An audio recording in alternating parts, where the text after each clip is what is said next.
오늘 말씀의 제목은 해변 7원이라는 말씀으로 은혜를 받고자 합니다. 이 해변은 다름 아닌 갈릴리 바다를 말합니다. 지난주에 예수님께서는 사망과 어둠과 죽음의 권세를 이기시고 부활하셨습니다. 그 부활의 주님께서 맨 처음 막달라 마리아와 다른 마리아, 살로메를 만나시고 그리고 그날 저녁에 시리에 빠져있는 제자들을 만나셨어요. 그리고 그 일이 있은 후 오늘 21장이 시작이 됩니다.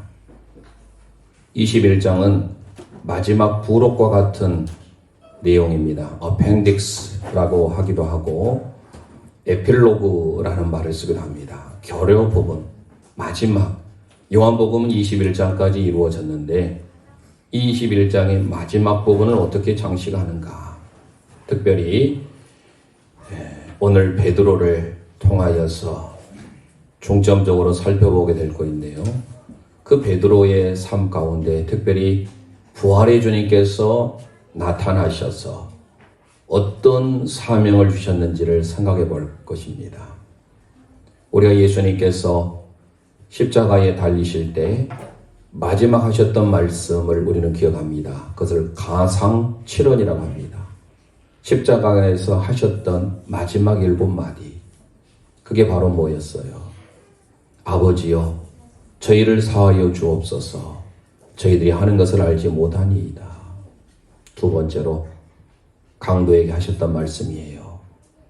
내가 내게 진실로 이르노니 너가 나와 함께 낙원에 있으리라. 세 번째 하셨던 말씀은 자기의 육신의 어머니 마리아에게 여자여 보소서 아들이니이다. 이 여자여라고 하는 것은요, 헬라어로 아주 극종친입니다. 귀나이라는 표현인데요. 그러면서 그의 어머니를 사랑하시는 제자 요한에게 맡겨요. 네 번째 잘 아는 엘리 라마 사박다니, 나의 하나님 어찌해 나를 버리셨나이까. 그 이후에 다섯 번째 예수님께서 내가 목마르다. 여섯 번째 다 이루었다. 일곱 번째 아버지여 내 영혼을 아버지 손에 부탁하나이다 라고 하시면서 운명하셨습니다. 그게 바로 가상칠언이에요. 십자가에서 하셨던 예수님의 7마디 말씀, 그 이후에 예수님은 오늘 재미있는 에피소드라고 해야 되나요? 하나의 제자들도 7명, 그리고 예수님께서 디베리아라고 불리는 갈릴리 해변에 찾아오셔서 하셨던 말씀이 또 7마디. 그래서 해변 7원이라는 말씀으로 은혜를 받고자 합니다.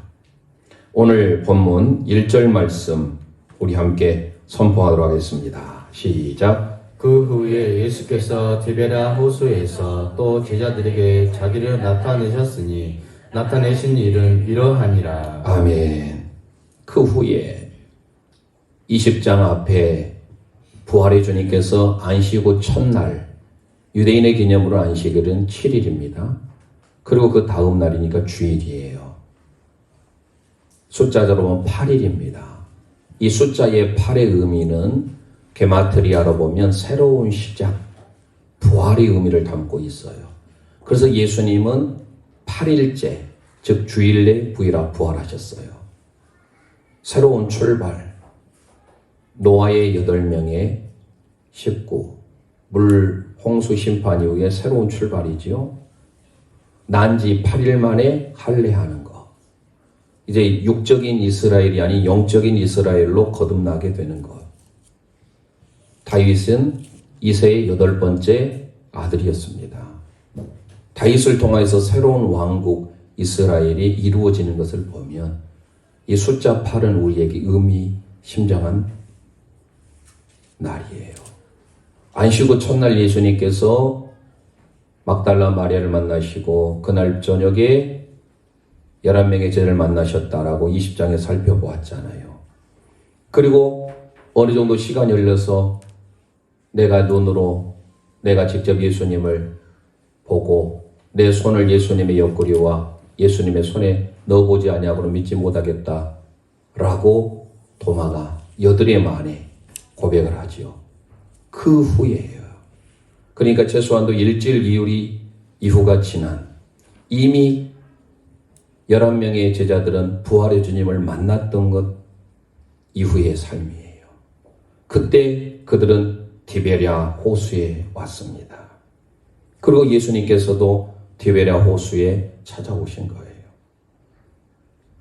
갈릴리 호수, 갈릴리 바다라고 하는데 때로는 호수란 말을 씁니다. 갈릴리 바다는 북쪽에 있어요. 남북 길이가 길어요. 약 한 21km 정도 되고 동서로 옆으로 폭으로는 약 12km 정도 되는 전체의 둘레는 전체 해봐야 약 60km 정도. 적으면 적은 바다고 크면 큰 바다예요. 그래서 학자에 따라서 바다라기도 하고 호수라기도 합니다. 그런데 오늘 본문에 보니까 디베랴 호수. 이 디베랴 호수는요, 갈릴리 바다의 다른 명칭입니다. 잘 아는 대로 유대의 분봉왕이었던 헤롯이 로마의 2대 황제였던 티베리우스 황제에게 그 도시를 헌납해서 그걸 디베랴라고 합니다. 디베랴 호수, 디베랴 바다. 호수를 중심으로, 바닷가를 중심으로 많은 도시들이 형성이 돼요. 대표적으로 예수님이 활동하셨던 곳이 가버나움, 카퍼르나움, 위로의 마을이라는 곳입니다.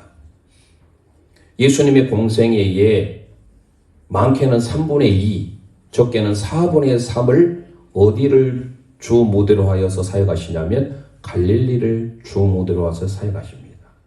예수님의 첫 번째 공생애 어디였습니까? 요한복음 2장에 무슨 혼인잔치? 가나 혼인잔치. 그 가나가 어디 있어요? 초콜릿 가나? 갈릴리 가나예요. 갈릴리 가나의 혼인잔치, 예수님의 첫 번째 공생애의 시작이에요. 그러면서 대부분의 삶을 갈릴리에서 보내시는데 잘 아는 바대로 이 갈릴리는 디베랴 바다, 디베랴 호수 말고도 또 다른 이름이 있어요. 게네사렛 호수라는 말을 쓴답니다. 또 긴네렛. 그래서 우리가 성경을 대할 때 갈릴리, 디베랴, 게네사렛, 긴네롯 이 네 단어는 한 갈릴리 해변을 의미한다라고 생각하시면 됩니다. 그러면 왜 갈릴리일까? 왜 갈릴리 해변에 예수님께서 부활하셔서 그곳으로 오셨을까? 잘 아는 바대로 예수님께서 공생의 중간에 늘 말씀하셨던 것이 내가 십자가를 지고 3일 만에 부활할 것인데 그럴 때 어디에서 만나게 될 것이다? 갈릴리에서. 빨리 갈릴리로 가라. 성경에 많이 나오는데 대표적으로 마태복음 28장 7절 말씀 읽어봅니다. 시작. 또 빨리 가서 그의 제자들에게 이르되 그가 죽은 자 가운데서 살아나셨고 너희보다 먼저 갈릴리로 가시나니 거기서 너희가 배우리라. 하라 보라 내가 너희에게 일렀느니라 하거늘. 아멘. 예수님께서 죽은 자 가운데서 살아나셔서 어디에서? 갈릴리에서 만날 것임을 가르치고 있어요. 그 앞에 마태복음 26장 31절 32절에도 기록하고 있고 좀 전에 읽었던 마태복음 28장 7절 말고 10절에도 기록하고 있어요. 예수님께서 갈릴리에서 만나겠다.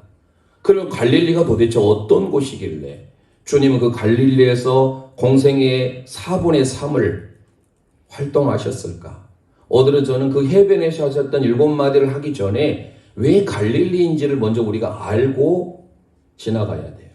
사실 오늘 본문 21장 전체를 이 1시간 안에 다 살펴보기는 어려워요. 오늘 초점은요, 예수님이 그 갈릴리 해변에서 하셨던 7마디의 말씀에 초점을 두려고 합니다. 그러니까 전체적으로 숲을 본다라고 생각하시면 돼요. 구체적인 한 구절 한 구절 바라보기는 좀 어려워요. 그래도 우리가 7마디를 하기 전에 왜 갈릴리인지, 그 갈릴리가 도대체 어떤 곳인지를 알아야 돼요. 잘 아는 바대로 예수님은 남쪽 베들레헴 말구에서 태어나셨잖아요. 남쪽 유대 지방에 있었어요. 예루살렘이라고 하는 베들레헴. 그런데 예수님은 왜 사역을 북쪽에서 갈릴리에서 하셨을까? 자, 먼저 마태복음 4장 12절에서 16절 말씀, 긴 구절이지만 우리 함께 읽어보도록 합니다. 시작. 예수께서 요한이 잡혔음을 들으시고 갈릴리로 물러가셨다가 나사렛을 떠나 스불론과 납달리 지경 해변에 있는 가버나움에 가서 사시니 이는 선지자가 이사야를 통하여 하신 말씀을 이루하심이라. 일러스되 스불론 땅과 납달리 땅과 요단강 저편 해변 길과 이방의 갈릴리여 흠함에 앉은 백성이 큰 빛을 보았고 사망의 땅과 그늘에 앉은 자들에게 빛을 비추었도다 하였느니라. 아멘. 거기 한번 밑줄을 놓으세요. 갈릴리는 어떤 곳이었느냐? 시간이 없어서 그런데 나중에 이사야 9장 1, 2절 말씀을 이루고 있어요. 이사야 선지자를 통하여서 그 갈릴리가 어떤 곳이었느냐? 이방의 땅이래요. 그런데 거기 한번 동그라미를 하든 밑줄 하든지 하세요. 그 갈릴리 하면 세 가지로 대표됩니다. 첫째, 흑암이에요. 밑줄 하세요. 흑암. 두 번째 뭡니까? 사망의 땅이에요. 세 번째, 그늘에 앉은 자들에게 빛이 그들의 땅이에요. 흑암이요, 사망의 땅이요, 그늘의 땅, 바로 그것이 갈릴리예요. 그래서 특별히 우리가 잘 아는 대로 예수님께서는 그 갈릴리 중에서도 변방, 나사렛에서 사셨다라는 거예요. 흑암과 사망과 어두움의 땅이 그 갈릴리에 예수님께서 어려서부터 나사렛 사람이라고 하는 이름을 불리울 정도로 그는 그곳에서 살게 됩니다. 자, 그에 대한 배경을 좀 더 알기 위해서 마태복음 2장 21절로 23절 읽어봅니다. 시작. 요셉이 일어나 아기와 그의 어머니를 데리고 이스라엘 땅으로 들어가니라. 그러나 아켈라오가 그의 아버지 에롯을 이어 유대 임금이 됨을 듣고 거기로 가기를 무서워하더니 꿈이 지지하심을 받아 갈리 지방으로 떠나가 나사렛이란 동네에 가서 사니 이는 선지자로 하신 말씀에 나사렛 사람이라 칭하리라 하심을 이루려 함이라. 아멘. 예수님은 태어나시기는 남쪽 베들레헴에서 태어나셨지만 그가 사셨던 곳은 북쪽인 갈릴리, 그것도 변방인 어둠의 땅, 사망의 땅, 그늘진 땅, 대명사로 알려진 나사렛이에요. 예수님은 그래서 나사렛 사람 예수, 나사렛 예수라는 말을 씁니다. 우리가 그 지명을 보지 아니하고 성경을 읽다 보면 나사렛이 어디에 있는지, 갈릴리가 어디에 있는지 이거조차 우리가 혼동할 때가 많아요. 먼저 우리가 기억하셔야 할 것은 예수님은 남쪽 유대의 태생입니다. 베들레헴 출신이에요. 그런데 예수는 왜 공생애를 저 북쪽 갈릴리에서 활동하셨을까? 그것도 이사야 9장에 나온 것을 응하기 위함이지만 그곳은 사망의 땅이요, 흑암의 땅이요, 어둠의 땅인 그곳에, 그것도 부족해서 예수님은 저 갈릴리의 변방에 있는 나사렛에까지 가서 예수님은 사셔야 했을까? 성경을 또 응하기 위한 거예요. 이 나사렛이라는 것은요, 어디에도 찾아볼 수 없어요. 그런데 히브리 원문을 보면 이 나사렛이 어떻게 해서 나왔는지 알 수 있습니다. 이사야 11장 1절 말씀 우리 함께 읽어봅니다. 시작. 이새의 줄기에서 한 싹이 나며 그 뿌리에서 한 가지가 나서 결실할 것이요. 아멘. 앞으로 장차올 메시아 예수 그리스도에 대해서 예언하고 있죠. 그때 이사야 선지자는 이사야 11장에 이새의 줄기, 이새가 누구죠? 다윗의 아버지잖아요. 예수 그리스도는 유다 지파의 후손으로 옵니다. 그러죠? 그러면서 다윗 왕의 후손이에요. 마태복음 1장 1절에 아브라함과 다윗의 족보가 나오잖아요. 아브라함과 다윗의 자손 예수 그리스도의 세계 족보라. 예수 그리스도는 이새의 후손으로 옵니다. 그런데 여기에 본문에 보면 한 줄기라는 말이 나와요. 그 뿌리에서 한 가지가 나서 결실할 것이요. 이 가지라고 하는 연약한 가지, 히브리 원문이 넷젤입니다. 넷젤에서 나온 게 낫젤이에요. 바로 뭡니까? 나자렛. 나자렛 예수. 한 연약한 줄기. 그래서 이사야 53장에 그는 어때요? 볼품이 있어요? 모든 사람 보기에 흠모할 어떠한 것도 없어요. 연약한 모습이에요. 바로 그런 삶이 바로 나사렛, 낫자렛. 이름에 걸맞게 갈릴리도 바로 흑암이요, 어두움이요, 그늘진 땅이요. 그런 곳에 예수님이 오셨고 그런 곳에서 예수님이 공생의 대부분을 하셨다는 것은 결코 우연한 일이 아니에요. 예수님께서 갈릴리에서 사역을 시작하시면서 마지막에 부활의 몸으로서 갈릴리에서 디베랴에서 제자들을 만나니 그곳으로 가라라고 합니다. 그곳에 이제 오늘 2절에 한번 선포해 보겠습니다. 그래서 우리가 갈릴리예요. 부활의 주님께서 갈릴리에 찾아오십니다. 연약한 곳, 소외되고 흑암이 절망이 그늘어진 곳에 우리 주님이 오셨다라는 거예요.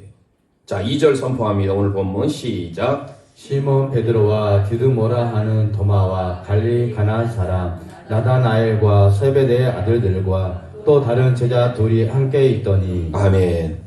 자, 갈릴리에 몇 명입니까? 여기 본문에 보니까 구체적으로 3명이 기록됐어요. 첫 번째 베드로, 두 번째 디두모라는 도마, 세 번째 나다나엘. 나다나엘이 누구예요? 와보라, 이는 그리스도가 아니냐. 빌립이 전도했을 때 나사렛에서 무슨 선한 것이 날 수 있느냐라고 했던 사람이 바로 나다나엘이에요. 후에 이 사람이 누구라고 알려지냐면 바돌로메라고 하는 제자가 나다나엘이라고 합니다. 그리고 세베대의 두 아들, 앞에서 3명이 소개됐습니다. 베드로, 도마, 나다나엘. 그리고 세베대의 두 아들 누구예요? 야고보와 요한이잖아요. 우리의 아들. 다른 제자 둘은 기록되지 않습니다. 그 제자 둘이 누구인지 성경은 말을 해요. 아마 그 사람은 안드레와 빌립이 아닐까 추측일 뿐이에요.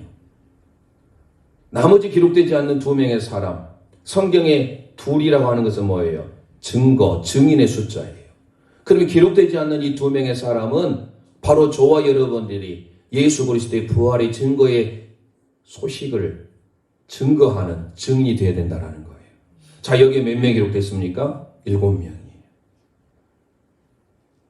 예수님께서 십자가상에서 하셨던 말씀도 7마디. 여기 부활 후 예수님이 제자들 만날 때 7명. 성경의 숫자 7은 완전수라고 우리는 알려져 있습니다. 모든 천지 만물을 창조하실 때 며칠? 7일. 7일 창조 아닙니까? 여리고성이 무너질 때 몇 명의 제사장? 7명의 제사장이 7양각 나팔을 불고 몇 번을 돌아요? 며칠 동안? 7일 동안 돌아요. 총 13바퀴를 돕니다. 성경이 7이라는 것은 얼마나 우리에게 의미심장하게 다가온지 몰라요. 나중에 요한계시록 가보면 소아시아 7교회, 7영, 7나팔, 7천사, 7대접, 7이라는 숫자가 얼마나 많이 나옵니까? 그런데 오늘 7명의 제자들, 7명의 제자들에게 주님께서 나타나신 거예요. 부활의 주님께서 디베랴 호숫가에 나타나셔서 그 7명의 제자들을 만나시죠. 그런데 여전히 제자들은 몰라요. 자, 3절 말씀 우리 함께 읽어봅니다. 시작. 시몬 베드로가 나는 물고기 잡으러 가노라 하니 그들이 우리도 함께 가겠다 하고 나가서 배에 올랐으나 그날 밤에 아무것도 잡지 못하였더니 네. 때로는 이렇게 해석하기도 합니다. 시몬 베드로 아주 예전의 상태로 자연인의 상태로 돌아가 버렸다고 말합니다. 그런데 과연 그럴까요? 일주일 전에 부활의 주님께서 막달라 마리아와 만나고 그들을 만났잖아요. 그런데 부활의 주님이 만났는데 다시 이들이 예전으로 돌아갈 리가 만무하지요. 왜 이런 해석이 나오냐 하면 캐톨릭에서 베드로 행전, 베드로 복음이 있어요. 외경이라고 알려진. 거기에서는 그렇게 해석을 합니다. 그러다 보니까 많은 우리 한국교회에서 이 3절을 두고 예전 상태로, 예수를 만나기 전 상태로 가버렸다라고 말합니다. 아니에요. 그냥 그의 원래 직업이 어부였잖아요. 그렇기 때문에 그냥 물고기 잡으러 간 거예요. 갈릴리에 갔지요. 예전에 향수가 또 그리웠을지 않겠습니까? 그래서 물고기를 잡으러 간 것뿐이지 이걸 가지고 지나치게 해석하면 잘못되게 해석할 수가 있습니다. 부활의 주님께서 그들을 만나셨잖아요. 만나고 난 다음에 갈릴리로 가라. 그러니까 그 제자들도 어디에서? 남쪽에서 부활의 주님을 만났어요. 베들레헴에서 만났던 그들이 주님이 갈릴리로 가겠다고 하니까 그들이 온 것뿐이에요. 자, 그런 이후에 이제 오늘 4절 말씀 읽어봅니다. 시작. 날이 새어갈 때 예수께서 바닷가에 섰었으나 제자들이 예수인 줄 알지 못한지라. 네. 갈릴리에 오면 부활의 주님을 만나려고 그들은 왔습니다. 성경에 보면 먼저 예수님이 가신다라고 기록하고 있는데 그것까지는 우리가 알 수 없어요. 예수님이 나중에 온 걸로 오늘 본문을 기록하고 있습니다. 하지만 이제 오늘 본문 이후에 직접 예수님께서 그 해변에서 갈릴리 해변에서 하셨던 말씀을 살펴보려고 하는데요. 부활의 예수님께서 갈릴리에 찾아오셨는데 제자들은 예수님을 알아보지 못합니다. 7마디 말씀을 하기 전에 우리 함께 오늘은 베드로의 초점을 맞춰서 하다 보니 베드로에 관계된 찬송을 좀 준비했어요. 우리 함께 찬송을 드리길 원합니다. 사랑하는 주님 내게 다가와 이 밤이 다 가기 전에 내가 나를 버리리라 하실 때 왜 그리 섭섭하든지 주님과 함께 죽을지라도 배반하지는 않겠다 했던 믿음 없는 나의 헛된 맹세 주님 마음에 물렸었네. 내가 그를 알지 못하노라 내가 그를 알지 못하노라 내가 그를 알지 못하노라 내가 그를 알지 못하노라 부인하고 돌아서서 한없이 울었네. 내가 주를 잃고 방황했듯 주도 나를 잃고 슬퍼했네. 하지만 나의 눈물보다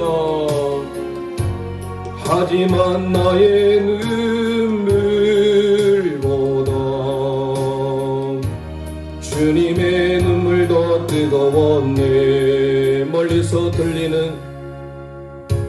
멀리서 들리는 다구름 소리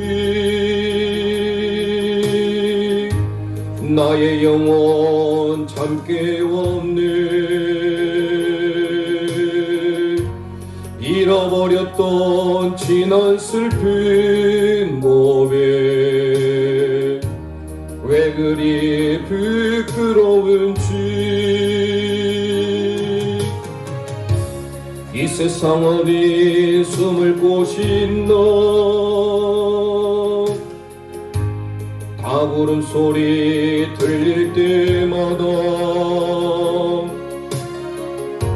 사랑하는 나의 주님 모습 스치고 또 스쳐가네. 내가 그를 알지 못하노라 내가 그를 알지 못하노라 내가 그를 알지 못하노라 내가 그를 알지 못하노라 부인하고 돌아서서 한없이 울었네. 주님 오실 기약 못 짓고 맡긴 사명 모두 잊었던가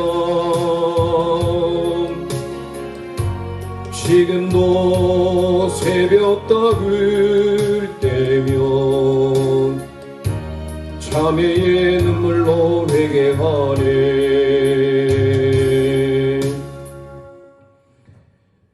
날이 새갈 때 예수님이 바다에 서셨는데 제자들이 예수님을 알지 못합니다. 잠시 그들은 어부의 모습으로 돌아가서 고기를 잡고 있습니다. 그때 예수님께서 첫 번째 말씀을 하십니다. 오늘 5절 말씀인데요. 우리 먼저 말씀을 선포합니다. 해변 7년. 해변에서 하셨던 첫 번째 말씀 함께 선포합니다. 얘들아 너희에게 고기가 있느냐. 얘들아 너희에게 고기가 있느냐. 아멘. 오늘 5절 말씀 우리 함께 선포합니다. 시작. 예수께서 이르시되 얘들아 너희에게 고기가 있느냐 대답하되 없나이다. 아멘. 고기라고 번역된 프로스파기온이라고 하는 이 단어는요, 빵과 함께 먹는 음식을 말해요. 그래서 구운 물고기 내지는 삶은 물고기를 프로스파기온이라고 합니다. 신약성경 전체에서 여기에 딱 한 번 사용하고 있어요. 예수님께서 묻습니다. 너희들 지금 아무것도 없지? 그 말이에요.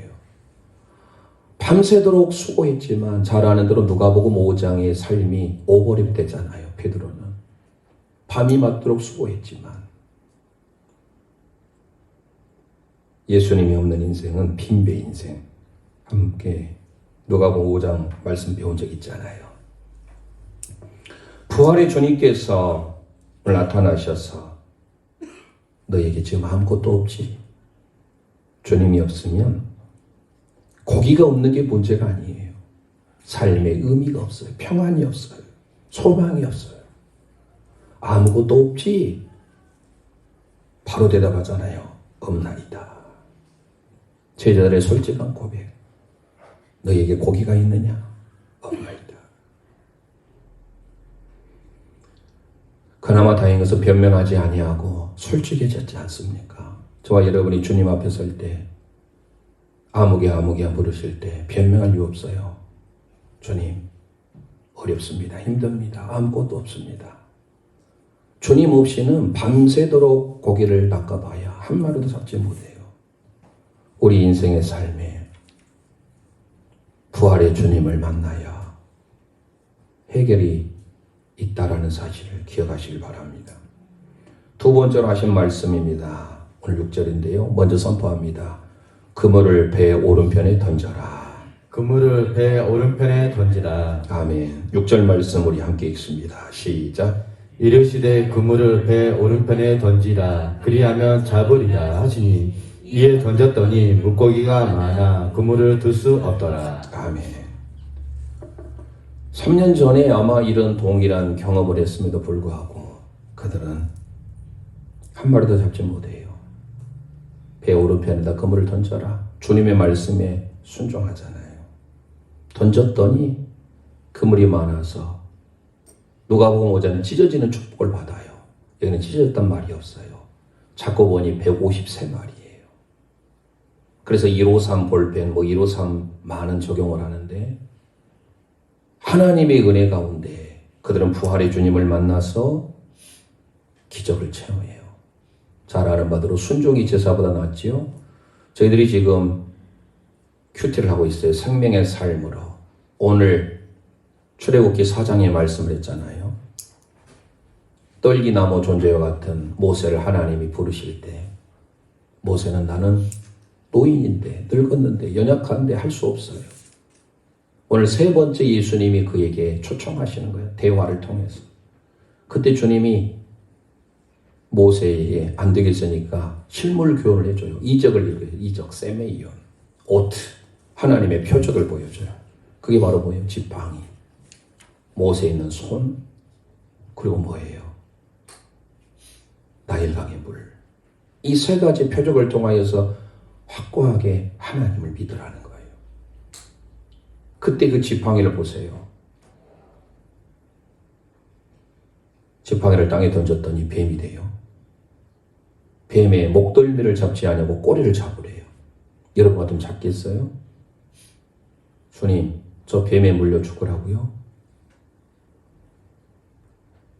도무지 우리의 생각으로는, 우리 이성적인 배움 판단으로는 불가능한 일이에요. 꼬리 잡았다가는 뱀에 물려서 독에 퍼져서 죽게 되잖아요. 그런데 모세가 잘했던 건 뭐예요? 순종이에요. 따지지 않아요. 밤새도록 고생했던 이 7명의 제자들에게 주님이 말씀합니다. 그물을 배 오른편에 던져라. 밤새도록 고생했는데 없는데요. 우리는 말이 많으면 실수가 많아요. 주님 말씀하시면 무조건 예 하면 돼요. 순종이 제사보다 낫다는 것을 여러분들 기억하셔야 됩니다.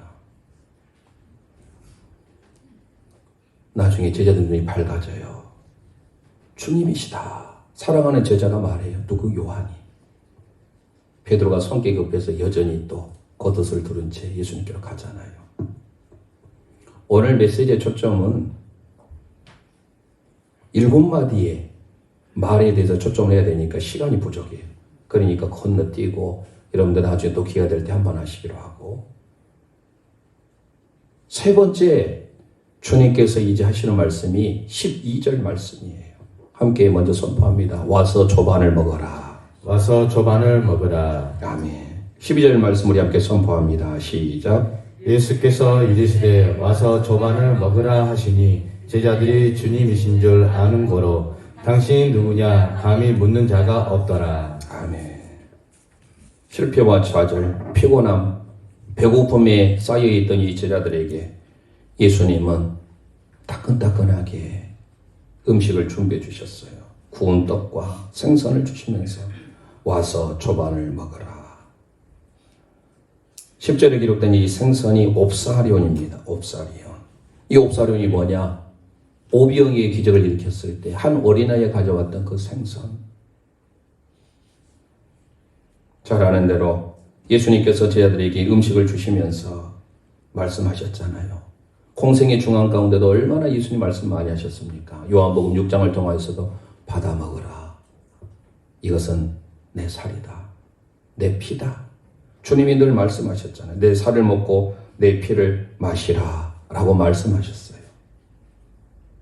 여기서 와서 조반을 먹으라 라고 하는 것은 친히 주님께서 제자들에게 주님의 생명의 말씀, 주님의 생명의 떡을 먹어야 될 것을 말씀해 주고 있어요.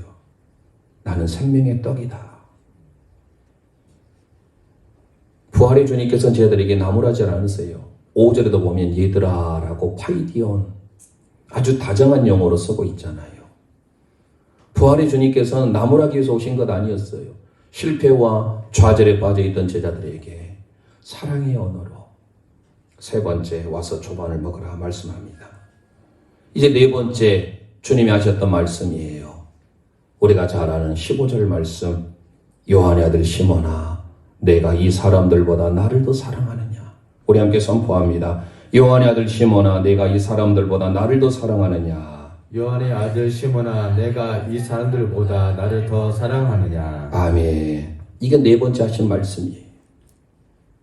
15절에도 16절에도 17절에도 세 번. 주님이 물으셨을 때 첫 번째 요한의 아들 시몬아, 내가 나를 아가파오, 아가페 사랑으로 물어보셨어요. 베드로가 그럴 수 있나요? 세 번이나 부인했고 늘 비교했잖아요.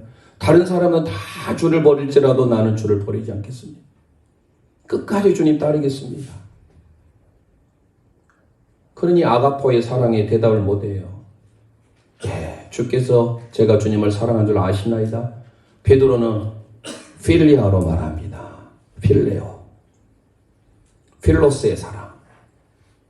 다시 주님 묻습니다. 16절에 요한의 아들 시몬아, 내가 나를 사랑하느냐. 아가파오로 물어요. 여전히 베드로는 필레오 합니다. 필로스의 사랑으로 대답해요. 히브리어 구약이 쓰여진 언어지요. 헬라어는 우리 신약성경 마태복음부터 요한계시록까지 헬라어예요. 우리는 사랑하면 영어의 러브 하나밖에 없어요. 히라보, 헬라어에는 사랑이 4종류가 있어요. 첫 번째가 조건 없는 희생적인 아가페, 아가파오, 사랑하다라는 주님의 사랑, 아가페의 사랑이에요. 두 번째 사랑이 있는데 그게 바로 필로스의 사랑, 이게 필리아, 여기서 나오잖아요. 친구 간의 우정적인 사랑. 세 번째 스톨기의 사랑이 있습니다. 부모와 자녀와의 사랑. 마지막 하나 더 있는 게 바로 에로스의 사랑이에요. 남녀 간의 이성적인 사랑. 그런데 오늘 본문의 15절, 16절에 예수님은 계속 아가파오로 물어요. 아가페 사랑으로. 베드로는 여전히 필레오로 대답합니다. 주님이 마지막 어때요? 요한의 아들 시몬아, 내가 나를 사랑하느냐 할 때는 아가파오로 묻질 않아요. 필레오로 물어봐요. 변함없이 눈물을 글썽이며 베드로는 필레오 합니다 라고 대답합니다. 여러분 잘 보세요. 요한의 아들 시몬아 라고 대답했어요.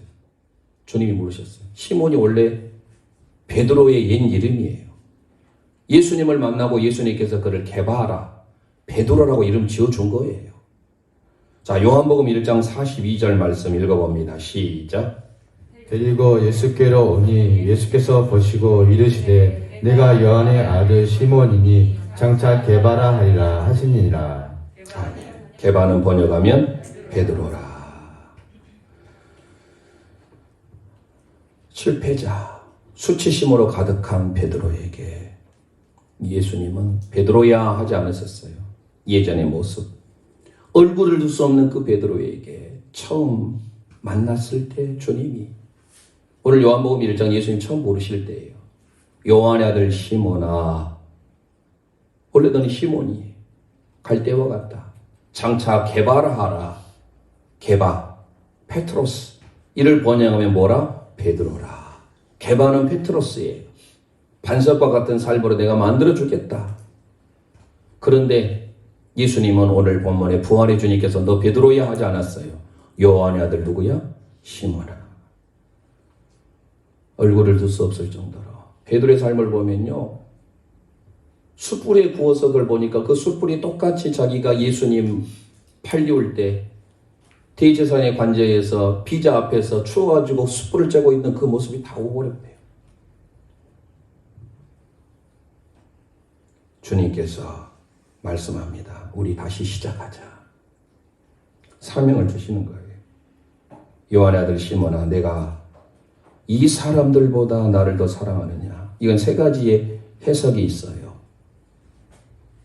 이 사람들이라고 하는 투톤이라고 하는 이 헬라어는요, 남성으로도 쓰고 중성으로도 써요. 그러니까 세 가지 해석이 어떻게 나오냐? 우리가 한번 생각해 보세요. 어떻게 여러분 해석했습니까? 이 사람들보다 나를 더 사랑하느냐? 자, 첫 번째 해석. 이 사람들이 나를 사랑하는 것보다 너는 나를 더 사랑하느냐? 이게 첫 번째 해석이에요. 이게 베드로가 주로 많이 사용했어요. 다 주를 버릴지라도 나는 주님을 버리지 않겠습니다. 다른 사람은 다 해도 자기만큼 끝까지 따르겠다는 사람이 베드로였잖아요. 그러니까 첫 번째 해석이 거의 우리들에게 적용되어지는, 맞다고 해야 되는지 모르겠습니다만 많은 학자들의 사이에 다른 사람이 예수님을 사랑하는 것보다 너가 나를 더 사랑하느냐예요. 두 번째 해석이 있습니다. 너가 이 사람을 사랑하는 것보다 나를 더 사랑하느냐. 대상이 다르죠. 너가 아무개를 사랑하는 것보다 나를 더 사랑하느냐. 첫 번째는 다른 사람들이 예수님을 사랑하는 것보다 너는 나를 더 사랑하느냐. 그게 첫 번째 해석일 수 있어요. 두 번째 해석은 너가 이 사람들보다 나를 더 사랑하느냐. 너가 사랑하는 사람들 많잖아요. 우리가 사랑하는 가족도 있고 사랑하는 애인도 있고 그 애인보다 나를 더 사랑하느냐. 세 번째 해석은 중성으로 해석할 수 있다고 했잖아요. 내가 이것들보다 나를 더 사랑하느냐. 우리가 여기에서 배우고자 하는 해석은 첫 번째예요. 이 사람들이 예수님을 사랑하는 것보다 베드로 너가 나를 더 사랑하느냐. 베드로가 대답할 수 있었을까요? 호언장담했지만 늘 그는 연약한 모습이었잖아요. 시몬이었잖아요. 시몬을 나무라기 위해서 하신 거 아니에요. 베드로, 그를 향하여서 시몬아, 우리 다시 시작하자. 그래서 하셨던 네 번째 말씀인 겁니다.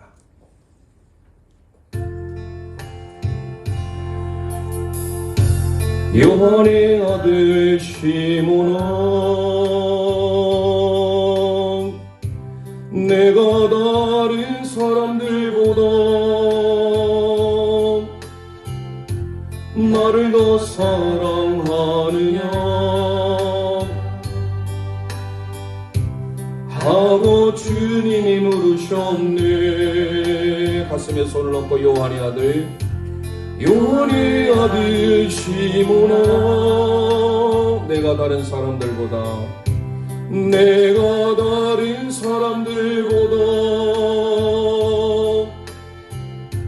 나를 더 사랑하느냐 하고 주님이 물으셨네. 그때 나는 주께 대답했네. 내가 주를 사랑하는지 주님께서 아십니다. 주님께서 내 마음을 아시리. 요한의 아들 시몬아, 요한의 아들 시몬아, 내가 다른 사람들보다 나를 더 사랑하느냐 하고 주님이 물으셨네. 내게 오는 많은 양들 내게 맡겨둘 테니 사랑하는 내 친구여, 많은 양떼를 부탁한다. 요한의 아들 시몬아, 요한의 아들 시몬아, 내가 다른 사람들보다 나를 더 사랑하느냐 하고 주님이 물으셨네. 요한의 아들 시몬아, 요한의 아들 시몬아, 내가 다른 사람들보다 나를 더 사랑하느냐 하고 주님이 물으셨네. 그때 나는 주께 대답했네. 그때 나는 주께 대답했네. 내가 주를 사랑하는지 주님께서 아십니다. 주님께서 내 마음을 아시리. 아멘.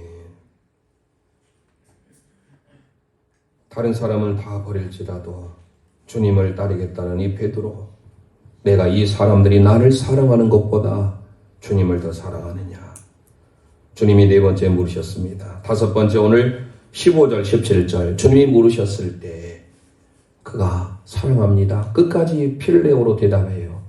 그럴 때 주님이 하셨던 말씀이 있어요. 함께 고백합니다. 내 어린 양을 먹이라. 내 어린 양을 먹이라. 아멘. 물론 내 어린 양을 먹이라, 내 어린 양을 치라, 내 어린 양을 먹이라 이렇게 돼 있어요. 헬라 원문은 내 어린 양을 먹이라가 보스코예요. 이 보스코라고 하는 이 단어는 어디에 쓰고 있느냐? 마태복음 8장에 가보면 돼지들을 먹일 때, 아주 더 이상 낮아질 곳이 없는 그곳에 먹일 때, 심지어 탕자가 돼지 쥐염려개를 먹일 때 그때 이 보스코라는 단어를 써요. 그러니까 낮고 낮은 더 낮아질 수 없는 그곳에까지 갔던 베드로, 그에게 주님은 사명을 주세요. 미션을 줘요. 내 어린 양을 먹여라. 그리고 치라라는 건 뭐냐면, 치다라는 것은 포이에아노라는 단어입니다. 여기서 나온 단어가 바로 뭐냐? 포이맨이라는 단어예요. 포이맨. 포이맨이 목자라는 뜻입니다. 주님은 우리의 목자, shepherd. 포이맨. 목자는 양들 위해서 목숨을 버리지요. 양들을 치다. 이게 포이만이요. 주님께서 낮고 낮은 더 낮을 수 없는 돼지 쥐염렬과 같은 먹는 그런 삶에 있던 베드로를 할지라도 주님은 그에게 말합니다. 내 어린 양을 먹이라. 누구의 어린 양이? 주님의 양이에요. 이제 베드로는 부활의 주님을 만나고 변화되기 시작합니다. 그게 바로 6번째예요. 18절 말씀, 오늘 본문 21장 18절 말씀이 기는데요. 늙어서는 남이 내게 띠띠우고 원치 아니하는 곳으로 데려가리라. 우리 함께 선포합니다. 시작. 늙어서는 남이 내게 띠띠우고 원하지 않는 곳으로 데려가리라. 아멘. 오늘 18절 말씀 함께 읽어봅니다. 시작. 내가 진실로 진실로 내게 이르노니 내가 젊어서는 스스로 띠띠고 원하는 곳으로 다녔거니와 늙어서는 내 발을 벌리니 남이 내게 띠띠우고 원하지 아니하는 곳으로 데려가리라. 아멘. 앞으로 베드로가 어떤 삶으로 갈지 미래에 대한 내용을 주님이 말씀하세요. 너가 젊어서는 너 방법대로 너 멋대로 살았지만 이제 너가 늙어서는 하나님의 손에 붙들린 사람이 될 것이다. 클레멘트라고 하는 대주교가 예수님이 어떠한 죽음으로 갈지 말했어요. 우리 성경에 등장하지 않지만 예수님 십자가에 못 박혀 우리를 위해서 달리셨잖아요. 자기는 예수님 그 부분을 생각하면 저는 예수님은 저렇게 십자가에 달리셨지만 나는 예수님의 십자가 달리기에 감당치 못하겠다 해서 거꾸로 십자가에 매달립니다. 저도 말씀드렸던 베드로 행전 외경에 보면 십자가에 거꾸로 매달리는 베드로의 순교자의 모습이 그려져요. 먼 훗날 사도행전에 가보면 성령의 역사가 있는데 야고보 사도가 복음을 전하다 순교해요. 그 복음을 전했을 때 그 당시에는요, 복음을 전하면 감옥에 갇혔어요. 베드로뿐만 아니라 바울 사도도 그랬잖아요. 베드로가 옥에 갇히게 됩니다. 그때 사도행전 12장 6절에서 9절 말씀 이런 기록이 나옵니다. 시작. 헤롯이 잡아내려고 하는 그 전날 밤에 베드로가 두 군데 틈에서 두 쇠사슬에 매어 누워 자는데 파수꾼들이 문 밖에서 옥을 지키더니 호련히 주의 사자가 나타나며 옥중에 광채가 빛나며 또 베드로의 옆구리를 채워 이르되 급히 일어나라 하니 쇠사슬이 그 손에 벗어지더라. 천사가 이르되 띠를 띠고 신을 신으라 하거늘 베드로가 그대로 하니 천사가 또 이르되 겉옷을 입고 따라오라 하되 베드로가 나와서 따라갈새 천사가 하는 것이 생시인 줄 알지 못하고 환상을 보는가 하니라. 예, 베드로가 옥에 갇혀 있잖아요. 그런데 성도들은 기도합니다. 띠를 누가 시켜요? 띠라고 천사가 시켜요. 천사가 하는 것인지 생시인지 못하더라. 그가 고백하잖아요. 환상을 보는가 하더라. 뭔가 영적인 존재에서 끌려가는 같은 모습이 그려지잖아요. 오늘 예수님이 하셨던 그 말씀. 젊어서는 너 마음대로 살았지만 이제 앞으로는 너 마음대로 살아가는 것이 신앙이 아니라 주님이 원하시는 삶. 마치 천사에 이끌려서 띠를 띠고 가는 것처럼 너는 앞으로 그런 삶으로 갈 것이다. 라고 말씀합니다. 마지막 7번째. 우리 19절 22절인데요. 함께 고백합니다. 나를 따르라. 나를 따르라. 19절 말씀 함께 읽겠습니다. 시작. 이 말씀을 하시고 베드로에게 이르시되 나를 따르라 하시니. 아멘. 나를 따르란 뭐예요? 같이 가자라는 거잖아요. 너 혼자 가지 말고 이제는 나랑 함께 하자. 같이 걷자. 하나님과 동행하는 삶을 살자. 주님이 말씀이에요. 주님이 맨 처음에 베드로를 부르실 때 시몬이었을 때 나를 따르라. 내가 너희로 사람 낚는 어부가 되게 하겠다 했잖아요.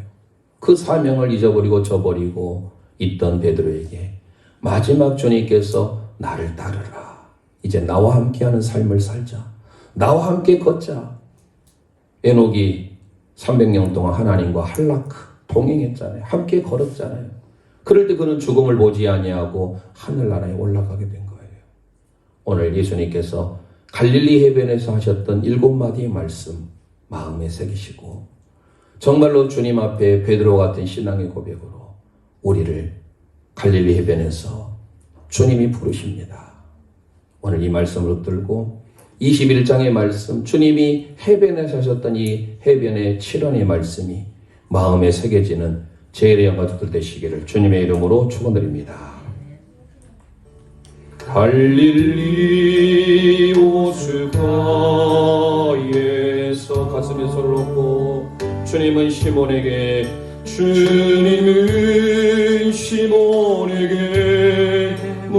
물으셨네. 사랑하는 시몬아, 사랑하는 시몬아, 너 날 사랑하느냐.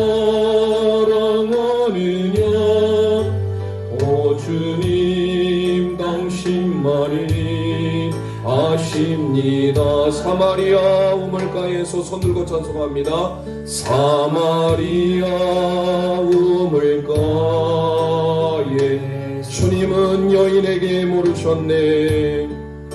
주님은 여인에게 물으셨네. 사랑하는 여인아, 넌 날 사랑하느냐. 사랑하는 여인아, 너 날 사랑하느냐.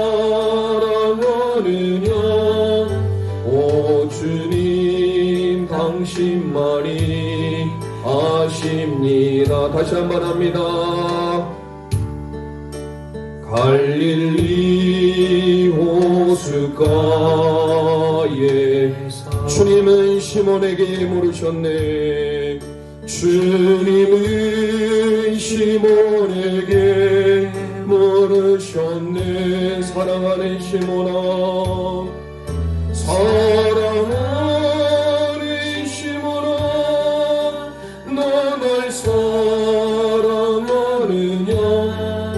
오 주님, 당신만이 아십니다. 이 시간 우리 주신 말씀 기억하면서 합심하여 기도하기를 원합니다.